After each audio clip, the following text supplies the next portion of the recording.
Setelah meninggalkan kayangan dengan hati yang penuh amarah dan dendam, Togok mengembara di dunia bawah.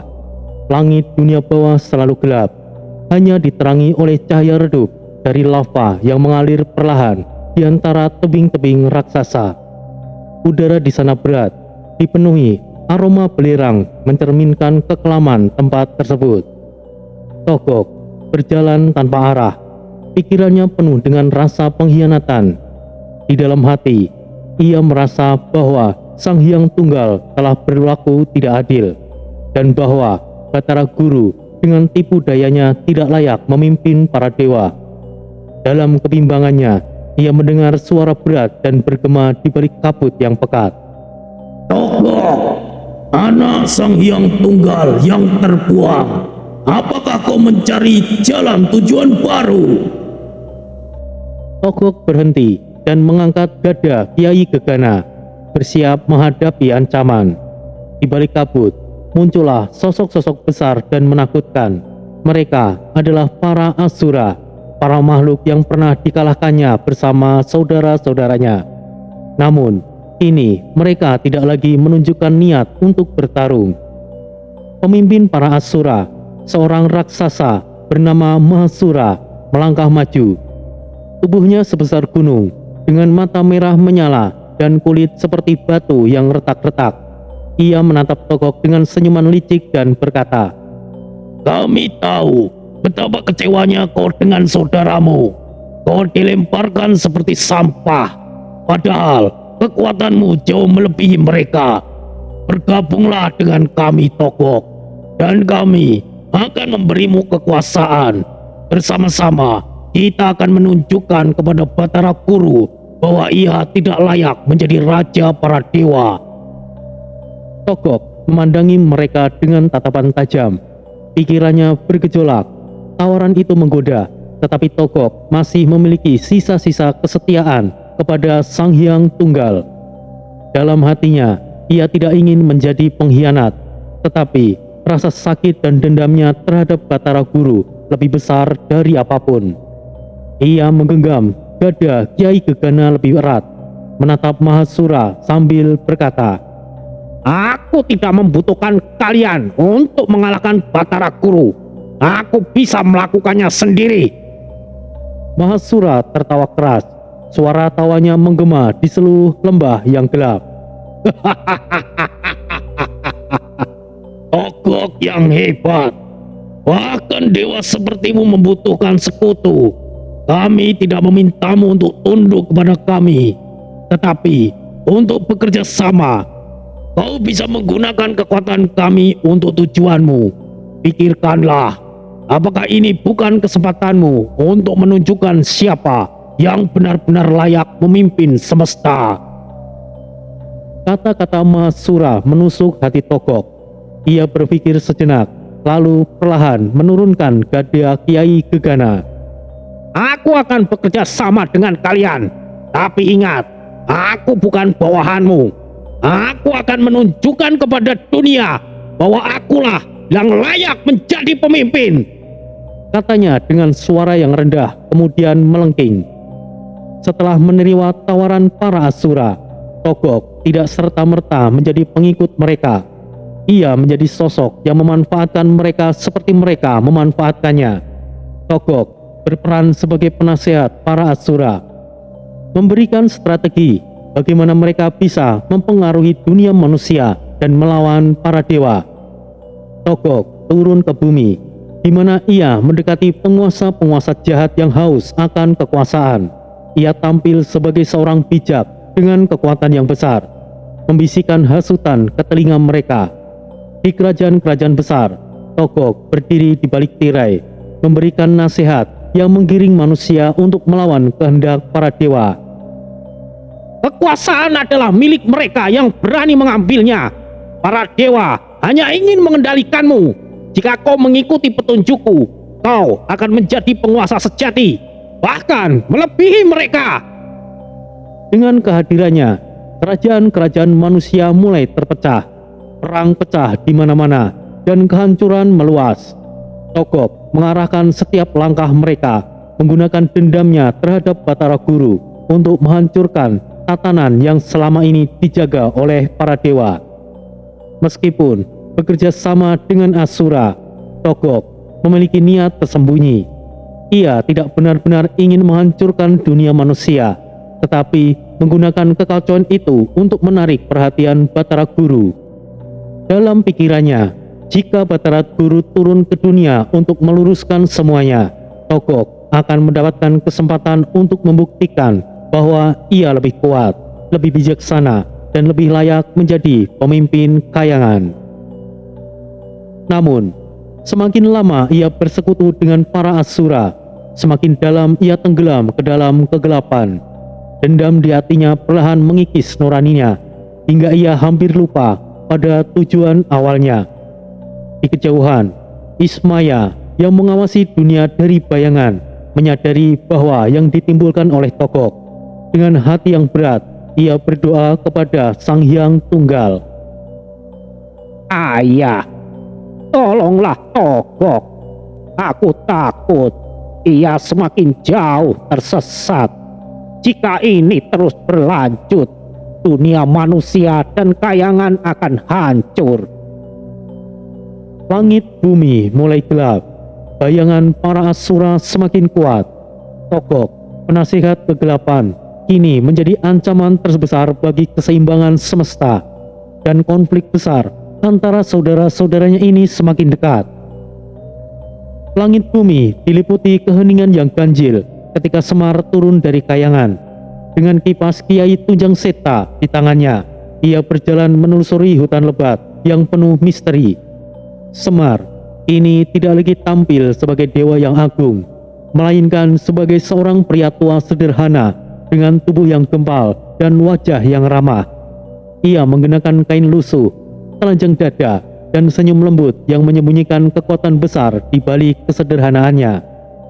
Hutan itu penuh suara gemerisik dedaunan dan kicau burung, tetapi Semar merasa ada sesuatu yang mengintai dari balik bayangan pepohonan. Dia tahu dunia telah berubah. Kekuatan gelap dipimpin oleh Togok dan para Asura telah masuk ke dalam hati manusia, menciptakan konflik dan kehancuran. Semar berhenti di bukit kecil yang menghadap ke sebuah desa. Dari kejauhan, ia melihat asap membubung ke langit, pertanda adanya perang atau penindasan. Semar menarik nafas panjang, memandang ke arah desa itu, lalu berkata lirih, Gusti, jadikan aku alatmu untuk membawa kedamaian kembali di bumi ini. Semar memulai perjalanannya di suatu kerajaan ke kerajaan lainnya, menyamar sebagai rakyat jelata. Ia menyaksikan kehancuran di mana-mana. Desa-desa terbakar, keluarga terpisah karena perang, dan para penguasa yang memerintah dengan tangan besi di bawah pengaruh Togok. Di salah satu kerajaan, Semar tiba di tengah pasar yang penuh kerumunan. Suasana di sana kacau. Pedagang-pedagang berteriak marah karena pajak yang tinggi, sementara prajurit kerajaan memukuli rakyat yang berani melawan. Semar dengan langkah yang pelan mendekati seorang pedagang tua yang menangis karena seluruh dagangannya disita. Ger, mengapa kau diam membiarkan semua ini terjadi, Tongger? Tanya Semar kepada seorang prajurit muda yang terlihat bimbang. Prajurit itu menjawab dengan suara bergetar. Aku tidak punya pilihan, kek.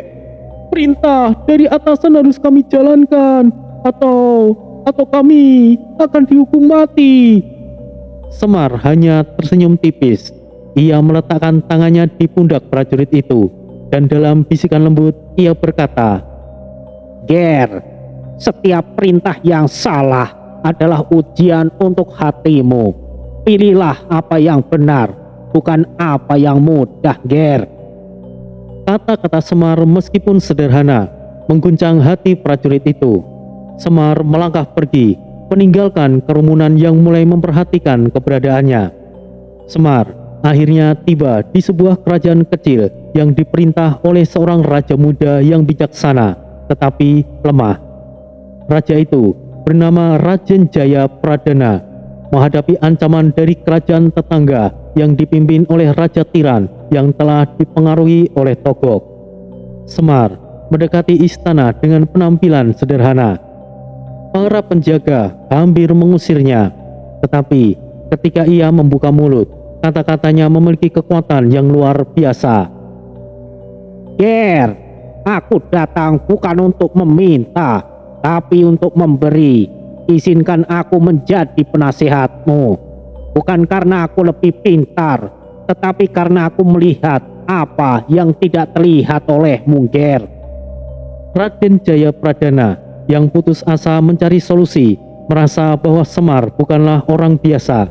Ia menerima Semar sebagai penasehatnya. Di dalam istana, Semar mulai mengatur strategi untuk melawan pasukan Raja Tiran yang telah dikuasai kegelapan. Ia mengajarkan nilai-nilai kebenaran dan kebijaksanaan kepada para ksatria, bahkan ketika mereka menghadapi musuh yang lebih kuat. Namun, Semar tahu bahwa di balik kekacauan itu ada Togok yang menarik benang-benang di balik layar. Ketika malam tiba dan semuanya tertidur, Semar duduk sendirian di halaman istana. Menatap langit yang kelam, ia berbicara kepada dirinya sendiri. Togok, saudaraku, mengapa kau memilih jalan ini? Aku tahu niatmu tidak sepenuhnya gelap, tapi kau bisa mendengar doaku. Kembalilah, dunia tidak membutuhkan lebih banyak perang. Ketika pasukan Raja Tiran menyerang kerajaan Raden Jayapradana, perang besar pun pecah. Langit menjadi gelap, kilat menyambar-nyambar, dan suara pertempuran menggema seperti gemuruh badai.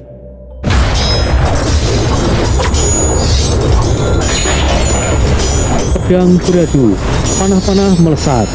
Di tengah kekacauan, Semar menggunakan kekuatan spiritualnya untuk melindungi rakyat. Dengan kipas Kiai Tanjung Seta, ia menciptakan angin besar yang menghalau panah musuh, menyelamatkan banyak nyawa. Togok yang memantau dari kejauhan merasa terganggu. Ia tahu gaya itu hanya bisa berasal dari Semar. Dalam kemarahannya, ia berkata kepada para Asura, Semar selalu menjadi duri dalam jalanku. Aku akan menghadapinya sendiri.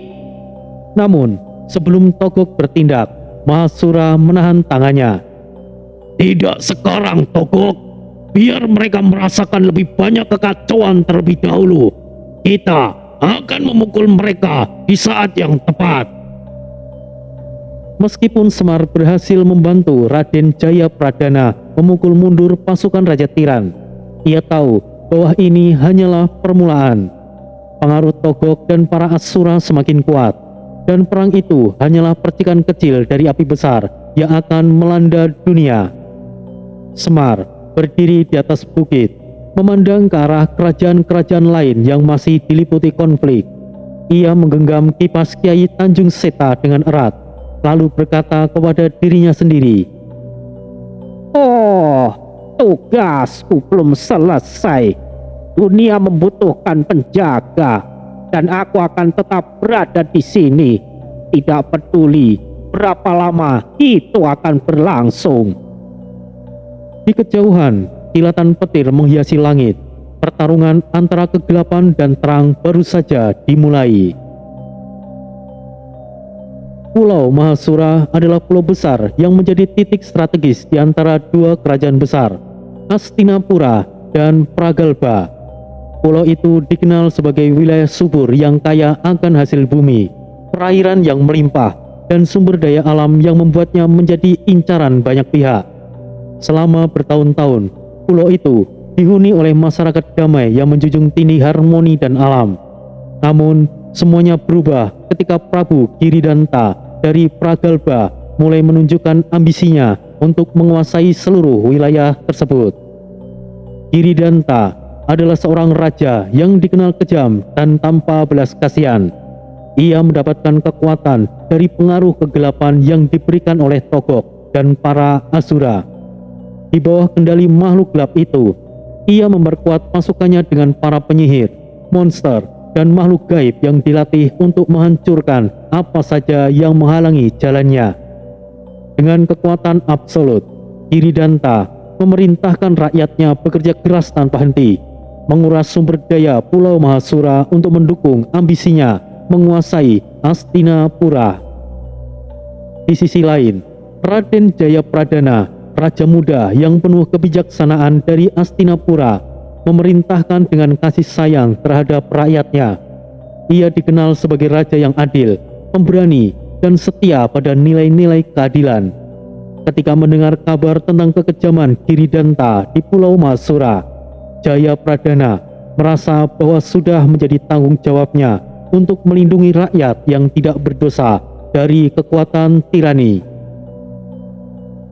Di suatu pagi, ketika matahari mulai menyinari istana Hastinapura, seorang utusan berpakaian hitam mendekati gerbang istana dengan bendera Pragalba berkibar tinggi.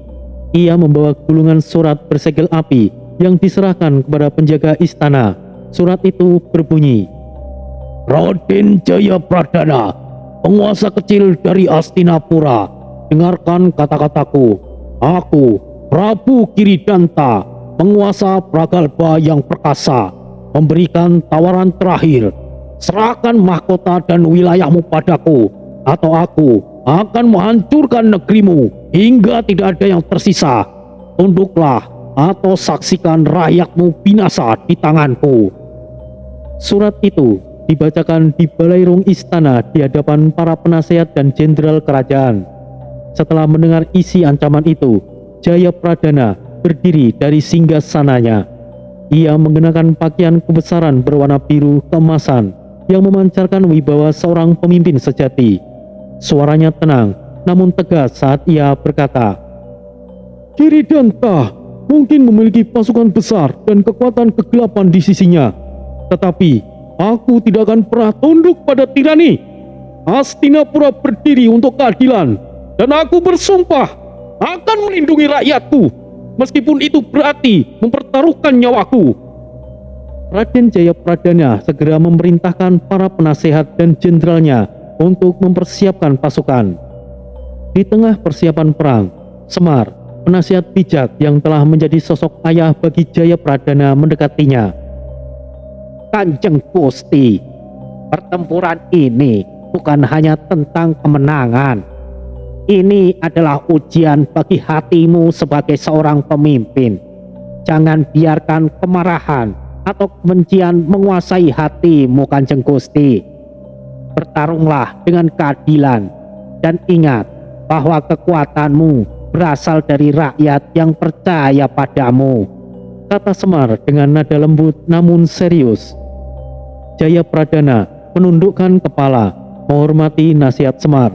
Dengan suara tegas, ia berkata, Aku akan berjuang untuk rakyatku, Ki Semar. Aku tidak akan membiarkan kegelapan mencengkeram dunia ini. Di sisi lain, di istana Pragalba, Prabu Giridanta sedang duduk di singgasananya yang terbuat dari batu obsidian hitam. Di sekelilingnya, api dan asap mengepul, menciptakan suasana mencengkam. Di hadapannya berdiri Togok dengan senyum licik di wajahnya. Giridanta, Hastinapura hanyalah benteng kecil yang lemah. Raden Jayapradana mungkin memiliki keyakinan pada keadilan, tapi itu adalah kelemahannya. Hancurkan dia, dan dunia ini akan menjadi milikmu, kata Togok. Giridanta tertawa keras, suaranya menggema di seluruh ruangan. Hastinapura akan menjadi abu. Aku akan memperlihatkan pada dunia bahwa tidak ada yang bisa melawan kekuatanku.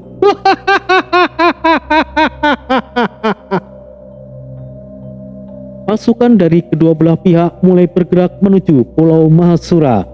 Di sepanjang jalan, pasukan Pragalba membakar desa-desa dan menghancurkan apa saja yang menghalangi mereka. Penduduk setempat melarikan diri ke hutan, mencari perlindungan di bawah naungan pasukan Hastinapura yang datang menyelamatkan mereka. Ketika kedua pasukan tiba di Pulau Mahasura, mereka membangun kemah di sisi yang berlawanan. Malam menjelang dan suasana di kedua kubu sangat berbeda. Di kemah Hastinapura, para prajurit bernyanyi dan berdoa di bawah bimbingan Semar, membangun semangat juang. Sementara itu, di kubu Pragalba, suara teriakan, senjata yang diasah, dan nyanyian perang menggema, menciptakan suasana penuh intimidasi. Langit di atas Pulau Mahasura tanpa kelabu, seolah-olah merasakan ketegangan yang memuncak di antara kedua kerajaan. Angin bertiup kencang, membawa aroma garam laut dan asap dari desa-desa yang terbakar. Semar berdiri di samping Raden Jayapradana, menatap ke arah langit. Perang ini akan menentukan nasib dunia, Gusti. Tetapi ingatlah, dalam setiap peperangan selalu ada harga yang harus dibayar. Jayapradana mengangguk, memegang erat pedang Kiai Naga Biru di tangannya. Dengan penuh keyakinan ia menjawab, "Dan aku akan memastikan harga itu tidak sia-sia, Ki Semar. Demi keadilan, demi rakyatku, aku tidak akan mundur." Langit mulai bergemuruh dan kilatan menyambar di kejauhan, menandakan bahwa pertempuran besar akan segera dimulai. Saat fajar menyingsing di Pulau Mahasura, Raden Jayapradana berdiri di tengah barisan prajuritnya yang berjumlah lebih kecil dibandingkan pasukan Pragalba. Meskipun begitu, keyakinan dan semangat para prajurit Hastinapura melampaui jumlah mereka. Dengan suara yang lantang, Raden Jayapradana memberikan perintah. "Kita mungkin telah kalah jumlah, tapi kita tidak kalah semangat.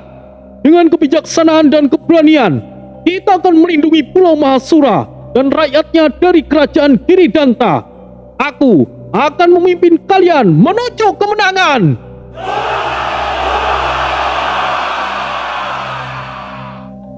Pasukan Panah Langit dipimpin oleh Panglima terbaik Hastinapura, Arya Wisanggeni. Pasukan Panah Langit adalah prajurit elit yang dikenal dengan keahlian memanah dari jarak jauh. Mereka dilatih untuk menembakkan panah dengan presisi, bahkan dalam situasi paling sulit. Dengan busur yang panjang berlapis emas dan panah bertahtakan bulu burung Garuda, pasukan Panah Langit memiliki tugas melindungi benteng utama Hastinapura dari atas bukit kecil di tengah pulau. Arya Wisanggeni berdiri gagah di depan pasukannya. Ia mengangkat busurnya tinggi-tinggi dan berkata, "Kita adalah pelindung langit Hastinapura. Setiap panah kita adalah harapan untuk rakyat kita. Ingat, sasaran kita bukan hanya musuh, tapi juga melindungi saudara-saudara kita di medan perang."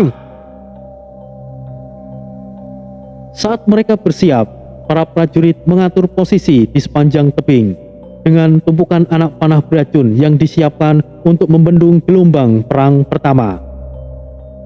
Pasukan Benteng Baja. Pasukan Benteng Baja adalah prajurit bersenjata lengkap yang bertugas sebagai benteng pertahanan. Dengan perisai besar dari baja tebal dan tombak yang panjang, mereka dirancang untuk bertahan melawan serangan frontal musuh. Mereka berdiri di garis depan, membentuk dinding perisai yang kokoh seperti tembok. Dipimpin oleh Ki Narasudira, seorang jenderal tua yang terkenal dengan ketangguhannya. Pasukan Benteng Baja memiliki tugas paling berat, menahan serangan awal pasukan Pragalba. Dengarkan aku, prajurit Benteng Baja. Perisai kalian adalah benteng terakhir rakyat kita. Jangan pernah mundur. Meskipun dunia di sekitar kita terbakar, kita adalah dinding yang akan melindungi Hastinapura dari kegelapan.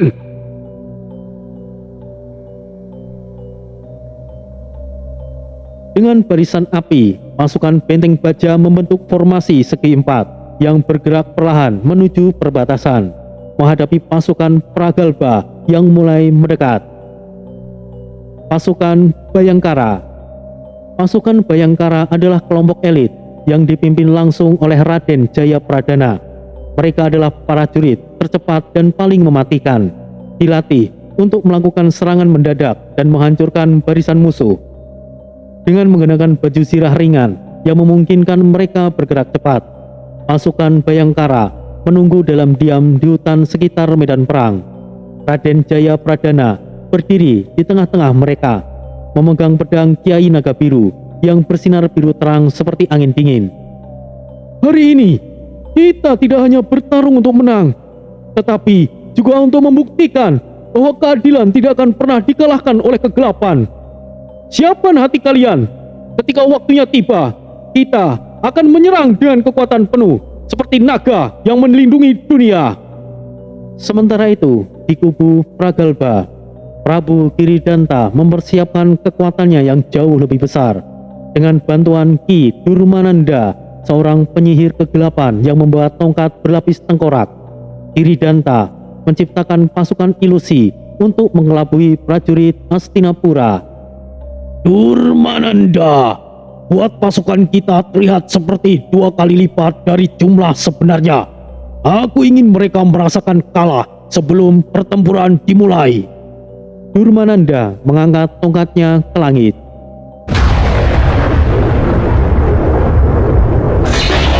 Kilatan petir menyambar di sekitarnya, dan kabut hitam mulai menyelimuti pasukan Pragalba. Dalam kabut itu, bayangan pasukan baru muncul, seakan-akan Pragalba memiliki puluhan ribu prajurit. Giridanta tertawa puas, suaranya menggema seperti gemuruh badai.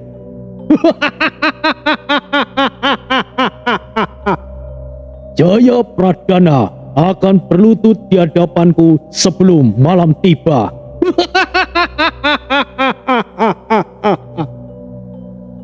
Ketika matahari mulai tenggelam, langit di atas pulau Mahasura berubah menjadi gelap. Suara genderang perang dari pasukan Pragalba menggema keras di seluruh pulau. Mereka bergerak seperti gelombang besar, siap menghancurkan apapun di hadapan mereka.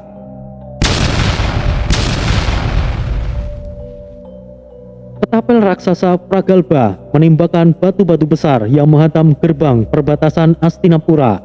Gerbang itu retak, dan suara kayu yang patah terdengar di seluruh medan. Raden Jayapradana yang berdiri di atas menara pengawas melihat kehancuran itu dengan tenang. Ia mengangkat pedangnya tinggi-tinggi dan berteriak, "Hastinapura, bertahan! Kita tidak akan menyerah pada kegelapan!"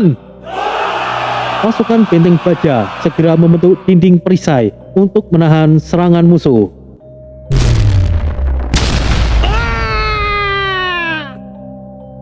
Pedang, tombak Pragalba menghantam perisai mereka, tetapi mereka bertahan tanpa gentar. Di sisi lain, pasukan panah langit mulai melepaskan tembakan.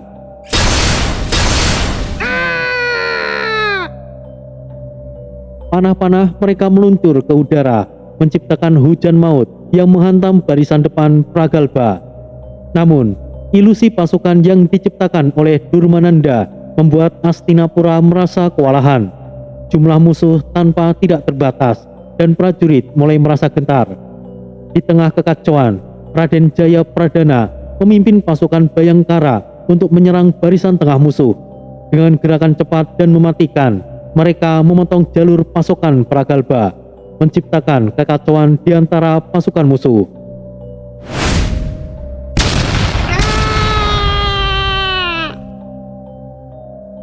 Ledakan kecil terdengar saat mereka menghancurkan peralatan tempur musuh. Dan saat malam tiba, pertempuran masih belum usai. Kedua belah pihak mengalami kerugian, tetapi semangat Hastinapura tetap menyala.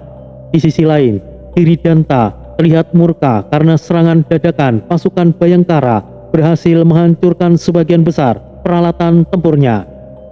Raden Jayapradana berdiri di tengah medan perang. Darah mengalir dari luka di lengannya. Namun, ia tetap tegak. Pedangnya bersinar di bawah cahaya bulan. Dengan suara lantang, ia berkata kepada pasukannya, "Malam ini, kita semuanya bertahan. Esok hari, kita akan menyerang dan menang." Di kejauhan, Giridanta hanya tersenyum licik. Dengan suara rendah, ia berkata, Besok, aku akan menunjukkan kekuatan sebenarnya kerajaan Pragalba.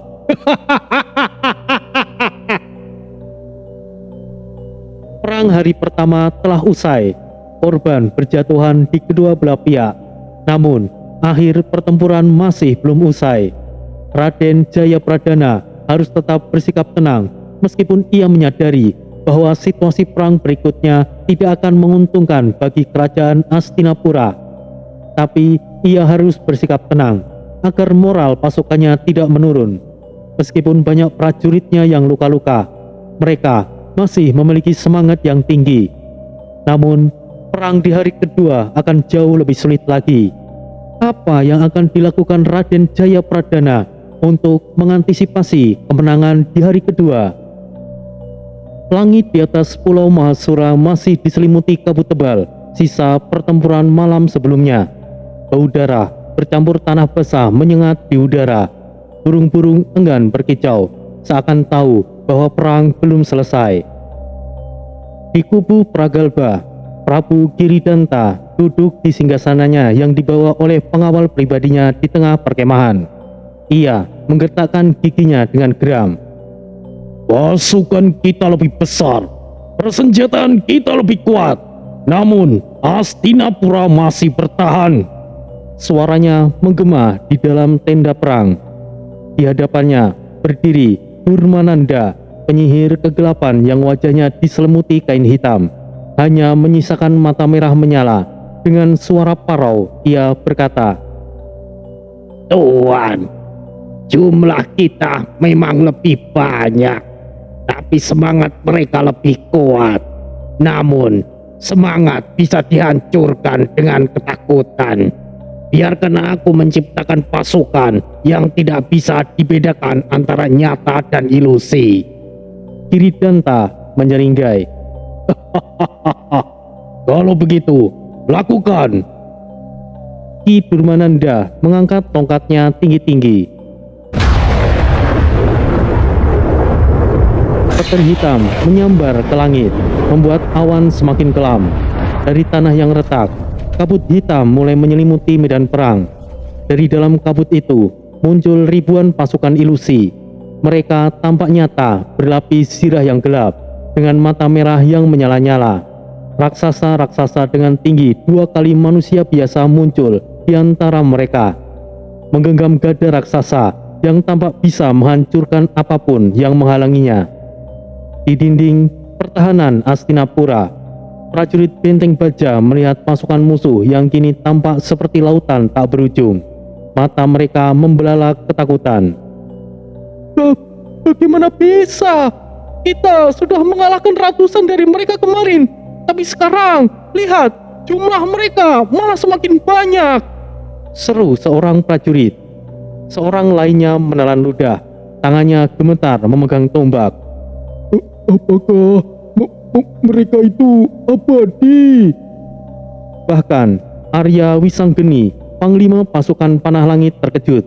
Ia melihat ke arah Jayapradana yang berdiri di atas menara pengawas. Pangeran, jumlah mereka terlalu banyak. Kita tidak akan bertahan jika ini terus berlanjut. Raden Jayapradana menggenggam gagang pedangnya dengan erat. Ia bisa merasakan kejanggalan itu.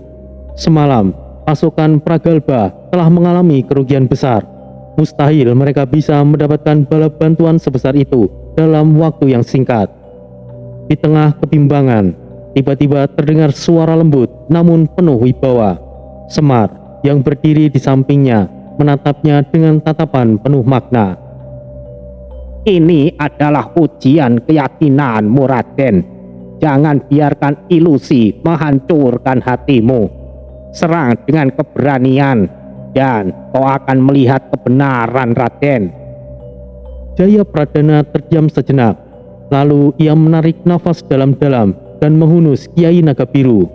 Cahaya biru dari pedangnya semakin bersinar terang, seperti merespon panggilan keberanian pemiliknya. Prajurit Hastinapura, jangan percaya mata kalian. Percayalah pada hatimu. Ini bukan pasukan nyata. Serang dengan keyakinan dan kalian akan melihat kebenaran.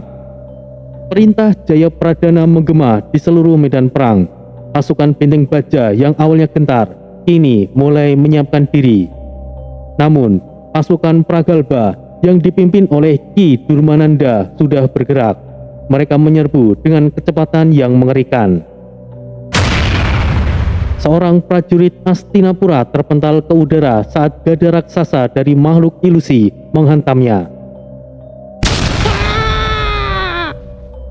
Gelombang energi hitam dilepaskan oleh para penyihir Pragalba, meledakkan bagian dinding benteng Hastinapura. Pasukan Bayangkara yang dipimpin oleh langsung Jaya Pradana segera meluncur ke garis depan. Mereka bergerak cepat seperti bayangan, menyelinap di antara pasukan musuh dan langsung menyerang titik-titik vital. Jaya Pradana sendiri melesat ke tengah medan perang dengan satu tebasan Kiai Naga Biru.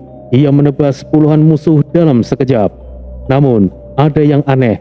Saat tubuh mereka terkena serangan, mereka menghilang seperti asap. Ini semua adalah ilusi. Semuanya, jangan gentar. Jaya Pradana berteriak. Sementara itu, Arya Wisanggeni dan pasukan panah langit mulai menggunakan teknik baru. Mereka menyalakan ujung panah mereka dengan api dan menembakkan ke arah pasukan musuh. Saat panah berapi mengenai tubuh musuh, tubuh mereka langsung menghilang. Mereka hanyalah bayangan. Gunakan api. Arya Wisanggening berseru. Pasukan Hastinapura kini memiliki cara untuk melawan ilusi. Benteng baja menyiapkan obor, sementara panah langit terus menembakkan panah berapi. Kiridanta yang mengawasi dari kejauhan menggeram marah. Durmananda, kenapa mereka bisa menembus ilusimu? Durmananda terkejut. Mereka menemukan kelemahan ilusi kita, Tuan. Kita harus menggunakan serangan nyata sekarang. Geram karena rencananya terbongkar, Prabu Kiridanta memutuskan untuk turun tangan sendiri. Ia menghunuskan pedangnya, Kiai Kalageni, pedang hitam yang dikatakan terbuat dari api neraka. Kiridanta mengancungkan pedangnya ke langit.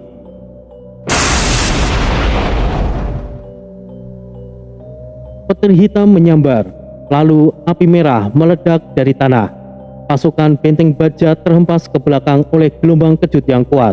Jaya Pradana menatap lurus ke arah Kiridanta. Ia tahu inilah saatnya menghadapi musuh terbesarnya secara langsung. Hastinapura, ini adalah momen kita. Ikuti aku dan kita akan mengakhiri tirani ini. Dengan pasukan Bayangkara, ia menerobos barisan musuh, langsung menuju ke arah Prabu Kiridanta. Di kejauhan, Kiridanta tersenyum licik. Akhirnya kau datang, Jaya Pradana. Aku sudah menunggumu. Dengan ledakan besar, dua kekuatan itu akhirnya saling bertemu. Saat Kiai Naga Biru milik Raden Jaya Pradana beradu dengan Kiai Kalageni milik Prabu Kiridanta, gelombang energi besar meledak ke segala arah. Tanah di sekitar mereka retak, menciptakan kawah besar yang menganga. Angin badai berputar kencang, membawa debu dan serpihan tanah ke udara. Petir menyambar di langit yang kelam, seakan alam pun bergetar melihat pertempuran dua raja tersebut. Kiridanta menyeringai. Akhirnya kita bisa bertarung seperti seharusnya, Jaya Pradana. Aku akan menunjukkan bahwa kekuatan adalah segalanya. Jaya Pradana menatapnya dengan tajam. Keadilan akan selalu menang, Kiridanta. Kau telah menindas rakyatmu sendiri demi ambisimu. Dan hari ini, aku akan mengakhirinya. Tanpa basa-basi, Prabu Kiridanta mengangkat pedangnya tinggi-tinggi. Tanah bergetar, dan dari bawah, api merah meledak ke atas. Gelombang panas menyapu sekelilingnya, memaksa pasukan Hastinapura dan Pragalba mundur beberapa langkah. Jaya Pradana melompat ke udara, menghindari gelombang api itu, lalu membalas dengan serangan beruntun. Pedangnya melesat cepat, menciptakan tebasan cahaya biru yang menyerang dari berbagai arah. Kiridanta menangkis semua serangan itu dengan mudah.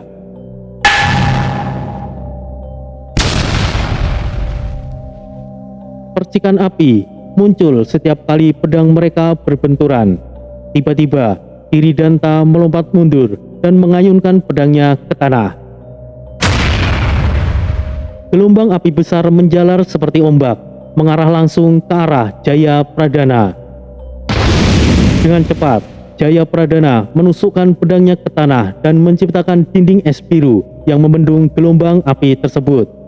Uap panas membumbung tinggi saat api dan es bertabrakan, membuat medan perang semakin berkabut. Di balik kabut itu, Giridanta melesat dengan cepat. Dan Jayapradana hanya punya sepersekian detik untuk bereaksi. Pedang Giridanta menghantam keras pedang Jayapradana, mendorongnya mundur hingga kakinya menggores tanah beberapa meter. Giridanta tertawa dengan puas. Kau kuat, tapi kau tidak akan menang, Jayapradana. Sementara itu, di sisi lain medan perang, pasukan Astinapura dan Pragalba masih bertarung sengit. Arya Wisanggeni dan pasukan panah langit terus menembakkan hujan panah berapi, memperlambat gerakan musuh. Namun, pasukan Pragalba masih jauh lebih banyak. Pasukan Banting Baja mulai terdesak. Beberapa dari mereka roboh karena terkena serangan sihir dari penyihir Pragalba. Di tengah kekacauan itu, Semar maju ke garis depan. Ia mengangkat tangannya ke langit dan berseru, Wahai prajurit Astinapura, ingatlah, yang kita lawan bukanlah hanya pasukan musuh, tetapi ketakutan di hati kita sendiri. Maka dari itu, bangkitlah. Tiba-tiba, angin berhembus lebih kencang. Suara Semar menggema di seluruh medan perang, membangkitkan semangat para prajurit Astinapura. Dengan semangat yang baru, pasukan Banting Baja kembali berdiri dan melancarkan serangan balik. Di sisi lain, Ki Durmananda, penyihir hitam Pragalba, melihat bahwa ilusi mereka mulai tidak berpengaruh lagi. Ia menyipitkan mata dan mengangkat tongkat hitamnya. Jika ilusi tidak cukup, maka biarlah kegelapan sejati yang mengambil alih. Dari dalam tanah muncul makhluk-makhluk bayangan raksasa hitam dengan mata merah yang membara. Mereka bukan ilusi, mereka adalah iblis dari dunia bawah. Pasukan Astinapura kembali tersentak. Namun, sebelum mereka beraksi, terdengar suara gemuruh dari kejauhan. Dari sisi timur medan perang, pasukan Bayangkara yang dipimpin oleh Raden Jayapradana kembali. Mereka telah menyelinap dari belakang dan kini menyerang Pragalba dari arah yang tidak terduga. Giridanta terkejut. Apa? Mereka bisa kembali secepat ini? Pasukan Bayangkara bergerak dengan cepat, menyerang pasukan iblis dan penyihir Pragalba dengan senjata bercahaya. Cahaya dari pedang Jayapradana mulai bersinar semakin terang. Ia mengangkat pedangnya dan berseru, Astinapura, hari ini kita akan bertarung bukan hanya untuk kerajaan, tetapi untuk keadilan. Gelombang cahaya biru meledak dari pedangnya, menghancurkan sebagian pasukan bayangan dalam sekejap. Melihat pasukannya mulai kalah, Prabu Giridanta menggeram marah. Ia ingin terus bertarung, tetapi saat itu Ki Durmananda berkata, Tuan, matahari hampir tenggelam. Kita harus mundur untuk menyusun strategi. Giridanta mengepalkan tinjunya dengan keras. Sial, baiklah, tapi besok aku akan mengakhiri ini dengan tanganku sendiri. Dengan satu gerakan tongkat Ki Durmananda, kabut hitam kembali muncul dan menyelimuti pasukan Pragalba. Saat kabut itu hilang, pasukan mereka juga sudah menghilang dari medan perang. Di pihak Astinapura, Jayapradana dan pasukannya terengah-engah. Mereka belum menang, tetapi mereka berhasil bertahan. Jayapradana memandang matahari yang mulai terbenam di ufuk barat. Ia tahu besok akan menjadi hari yang menentukan. Besok kita akan mengakhiri perang ini. Pertempuran hari kedua telah berakhir, namun pertempuran besar masih menanti di hari ketiga. Dan hari yang dinantikan telah tiba. Langit di atas pulau Watu Jagat tanpa muram, awan kelabu menggantung berat, berputar seperti pusaran badai yang menunggu untuk melepaskan amarahnya. Petir menyambar di kejauhan, seakan menyaksikan bentrokan dua kekuatan besar yang akan menentukan takdir dunia. Di tengah medan perang yang kini dipenuhi mayat dan reruntuhan, Prabu Giridanta berdiri dengan gagah menggunakan zirah hitam berkilauan yang memantulkan sihir petir di langit. Di tangannya tergenggam senjata baru Kyai Lodrageni, gada raksasa yang menyala dengan api membara, seolah api neraka sendiri telah bangkit di bawah tanah. Di seberang, Raden Jaya Pradana berdiri tegap, meski tubuhnya telah dipenuhi luka akibat 2 hari pertempuran. Matanya tetap bersinar dengan penuh tekad. Pedang pusakanya, Kiai Naga Biru, bersinar biru terang seperti kilauan samudra yang siap menelan bara api lawannya. Pasukan Astinapura dan Pragalba berdiri di kejauhan, menahan nafas. Mereka tahu bahwa ini bukan lagi perang pasukan. Ini adalah pertarungan antara dua raja. Duel yang akan menentukan siapa yang akan keluar sebagai penguasa sejati. Prabu Giridanta mengangkat Lodrageni tinggi ke langit. Seketika api merah menyambar di sekelilingnya, menciptakan gelombang panas yang membuat tanah merekah. Dengan satu ayunan kuat, ia menghantam gada itu ke tanah. Tanah di sekelilingnya langsung meledak. Gelombang api mengalir deras ke arah Jaya Pradana, membakar setiap jejak di jalannya. Jaya Pradana dengan cepat melompat ke udara, menghindari gelombang api yang menghancurkan tanah tepatnya berdiri beberapa detik sebelumnya. Dengan satu gerakan cepat, ia menebaskan Kiai Naga Biru ke bawah. Cahaya biru melesat, menembus api dan membelahnya menjadi 2. Gelombang api terpecah, menyisakan jalur kosong yang aman bagi pasukan Astinapura. Prabu Giridanta menyeringai. Menarik, kau masih bisa bertahan sejauh ini. Jaya Pradana mendarat dengan ringan, lalu menatap lawannya dengan penuh ketegasan. Kau telah membawa kehancuran bagi rakyatmu sendiri, Giridanta. Aku tidak akan membiarkanmu terus menebar tirani. Giridanta tertawa keras. Tirani, jangan bicara seakan kau suci, Jaya Pradana. Hanya yang terkuat yang pantas menguasai. Dan hari ini, aku akan membuktikan bahwa kekuatan adalah segalanya. Tanpa peringatan, Giridanta melompat tinggi ke udara, memutar Lodrageni di tangannya, menciptakan pusaran api di sekelilingnya. Dengan kekuatan penuh, ia menghantamkan gadanya ke tanah. Tanah langsung terbelah, menciptakan jurang besar yang mengarah ke jantung medan perang. Gelombang panas menyebar ke segala arah, membuat prajurit Astinapura dan Pragalba terjatuh karena tekanan yang luar biasa. Batu-batu berterbangan ke langit, beberapa jatuh menghantam pasukan yang tidak sempat menghindar. Jaya Pradana dengan cepat menghunus Kiai Naga Biru, lalu menusukkan ke tanah. Kilatan biru menjalar dari pedangnya, menciptakan dinding energi yang menahan gelombang api tersebut. Tapi Giridanta sudah mengantisipasi. Ia melompat keluar dari asap dan langsung mengayunkan Lodrageni ke kepala Jaya Pradana. Jaya Pradana menangkis serangan itu tepat waktu dengan Kiai Naga Biru, tetapi dampaknya begitu kuat hingga ia terdorong mundur beberapa meter. Kakinya menyeret tanah, meninggalkan jejak yang panjang. Giridanta tidak memberikan kesempatan. Dengan kecepatan luar biasa, ia kembali menyerang, mengayunkan gada raksasanya bertubi-tubi.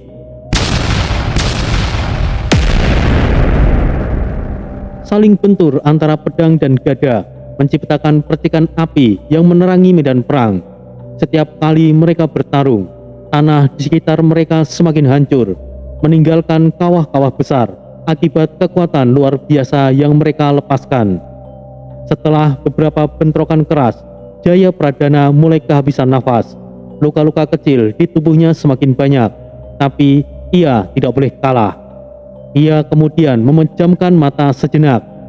Mendengar suara hati, tiba-tiba pedangnya mulai bergetar dan memancarkan cahaya yang lebih terang. Kiai Naga Biru bereaksi. Dari dalam pedang, muncullah sosok naga biru yang melingkari tubuh Jaya Pradana. Matanya bersinar tajam, sisiknya berkilau di tengah medan perang yang dipenuhi asap dan api. Diri Danta tersentak. Apa ini? Kekuatan baru? Jaya Pradana membuka matanya yang kini bersinar biru terang. Dengan suara yang menggema, di seluruh medan perang ia berseru. Giri Danta, inilah saatnya keadilan menuntut balas. Dengan satu gerakan cepat, ia melesat ke arah Giri Danta. Pedangnya membentuk bayangan naga yang mengaum keras di langit. Giri Danta mengangkat lodra geni, bersiap untuk menangkis. Tapi di saat pedang itu menyentuh dada, terjadi ledakan energi yang dahsyat. Gelombang energi biru menyebar, menghancurkan sisa medan perang di sekitar mereka. Pasukan di kejauhan terhuyung-huyung karena dampaknya. Saat asap tebal mulai mereda, hanya ada satu sosok yang masih berdiri tegak di tengah kawah besar yang terbentuk akibat ledakan itu. Prabu Giri Danta kembali mengayunkan lodra geni dengan penuh kemarahan. Gada raksasa itu berputar, menciptakan pusaran api yang menyapu debu dan puing-puing di sekitarnya. Panasnya begitu menyengat hingga tanah di sekelilingnya mulai retak dan menghitam karena terbakar. Di kejauhan, pasukan Astinapura dan Pragalba menatap dengan ketakutan. Perjuangan mereka kini bergantung pada duel dua raja tersebut. Giri Danta terus menyerang dengan brutal, menghantam tanah dan udara dengan kekuatan luar biasa. Batu-batu besar terbelah akibat pukulan lodra geni. Namun, Raden Jaya Pradana tidak terpancing emosi. Ia tetap tenang, mengamati pola serangan lawannya. Setiap kali Giri Danta mengayunkan gada, ia akan membutuhkan sedikit waktu untuk menarik kembali senjata beratnya. Melihat kesempatan itu, Jaya Pradana mulai menghindari serangan dengan cerdik, membiarkan Giri Danta terus mengayunkan gada tanpa henti. Semakin lama, semakin terlihat bahwa Giri Danta mulai kehilangan ritme. Nafasnya memburu, otot-ototnya menegang karena terus memaksakan kekuatan. Kenapa kau hanya menghindar, Jaya Pradana? Giri Danta menggeram, matanya memancarkan api kemarahan. Ketika gada itu menghantam tanah lagi dengan suara yang menciptakan kawah besar, saat itulah Jaya Pradana bergerak. Dengan kecepatan kilat, ia melompat ke udara, memutar tubuhnya dan menebas ke arah punggung Giri Danta. Pedang Kiai Naga Biru berkilauan biru terang saat menghantam zirah hitam lawannya. Sayangnya, zirah Giri Danta terlalu kuat. Pedangnya tidak mampu menembus, tetapi getaran dari tebasan itu membuat Giri Danta terhuyung pelan. Raja Pragalba itu menggeram kesal. Tidak akan aku biarkan kau menipuku lagi. Dengan kemarahan yang semakin membara, Giri Danta memanggil kekuatan kegelapan dari para Asura. Langit di atas pulau jagat berubah semakin gelap. Angin bertiup kencang, membuat bendera-bendera perang berkibar liar. Petir menyambar tanpa henti, seakan langit sendiri menjerit dalam penderitaan. Giri Danta mengangkat kedua tangannya ke udara, dan api hitam muncul dari tubuhnya. Lihatlah, Jaya Pradana, aku kini menjadi tidak terkalahkan. Kau dan seluruh Astinapura akan berlutut di hadapanku.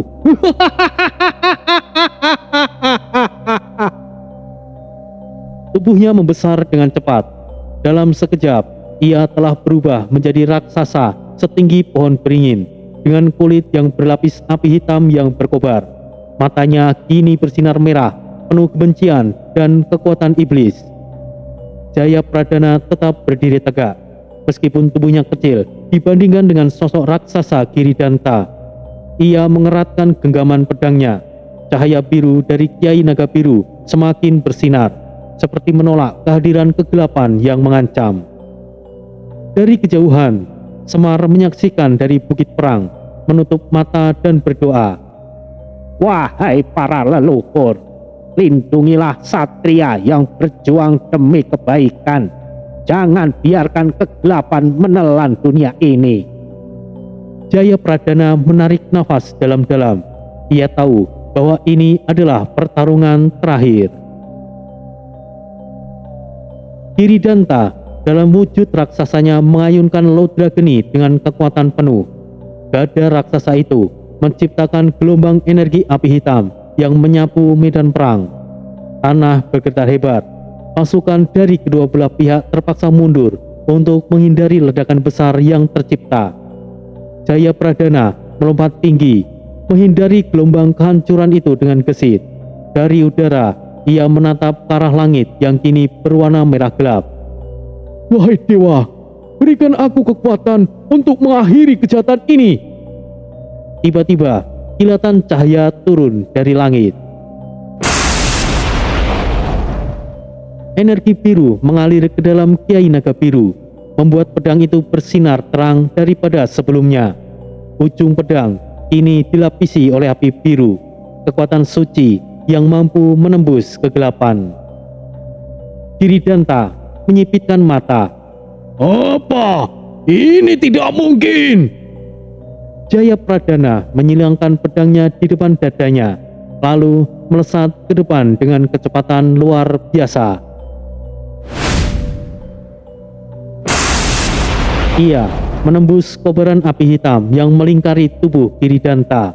Dengan satu serangan penuh keyakinan, ia mengerahkan pedangnya langsung ke jantung Giridanta.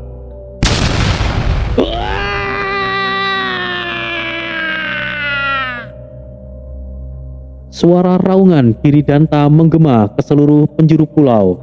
Pedang Kiai Naga Biru menembus dada sang Raja Tiran. Cahaya biru suci menyebar ke seluruh tubuh raksasa itu, membakar api hitam yang menyelimutinya. Tubuh Giridanta mulai mengecil kembali ke wujud aslinya, sementara nyala api kegelapan memudar dan menghilang. Jaya Pradana yang masih berdiri di hadapan tubuh Giridanta yang melemah, menatap lawannya dengan penuh keadilan. Akhir dari tirani telah tiba. Giridanta terjatuh ke tanah dengan suara menggelegar. Debu dan asap menyelimuti medan perang. Saat semua mulai mereda, hanya ada satu sosok yang masih berdiri tegak di tengah kawah yang terbentuk akibat pertarungan tersebut. Tubuh Prabu Giridanta yang telah kembali ke wujud manusia tergeletak tidak bernyawa di atas tanah yang hangus terbakar oleh sisa api pertarungan. Kiai Naga Biru masih berkilau biru di genggaman Raden Jaya Pradana. Sinarnya perlahan meredup setelah menuntaskan takdirnya. Sejenak, keheningan menyelimuti medan perang. Namun detik berikutnya, Mundur! Raja kita telah tiada! seorang panglima Pragalba berteriak dengan suara penuh kepanikan. Dalam sekejap, semangat pasukan Pragalba runtuh seperti ombak yang terbentur karang. Mereka yang tadi bertempur dengan panas kini terhenti. Mata mereka menatap tubuh pemimpin mereka dengan ketakutan. Prabu Giridanta telah gugur! Kita sudah kalah! Mundur! Ayo mundur! Barisan pasukan Pragalba mulai porak-poranda. Beberapa menjatuhkan senjata mereka, beberapa mencoba lari menuju hutan, sementara lainnya hanya berdiri terpaku, tidak tahu harus berbuat apa lagi. Dari kejauhan, Ki Durmananda, sang penyihir kepercayaan Giridanta, melihat kekacauan itu. Wajahnya yang selalu dingin kini berubah panik. Ia mencoba melarikan diri, melompat ke atas kudanya dan memacu tunggangannya secepat mungkin ke arah barat. Namun, sebuah anak panah melesat cepat menembus bahunya.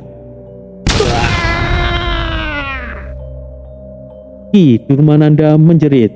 terjatuh dari kudanya. Sebelum ia sempat bangkit, beberapa prajurit Bayangkara sudah mengepungnya.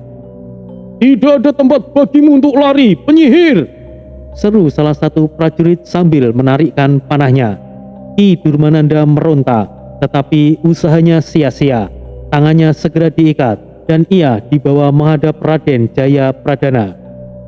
Di tengah medan perang yang penuh asap dan sisa-sisa kehancuran, Raden Jayapradana berdiri tegak. Tatapannya menyapu seluruh pasukan dan medan perang yang kini sepi. Ia menarik nafas panjang, lalu berkata dengan suara yang lantang, "Kemenangan ini adalah milik kita semua. Tetapi ingatlah, perang bukanlah tujuan kita. Kemenangan sejati adalah ketika kita bisa menghentikan kehancuran dan membawa kedamaian. Hidup Hastinapura!"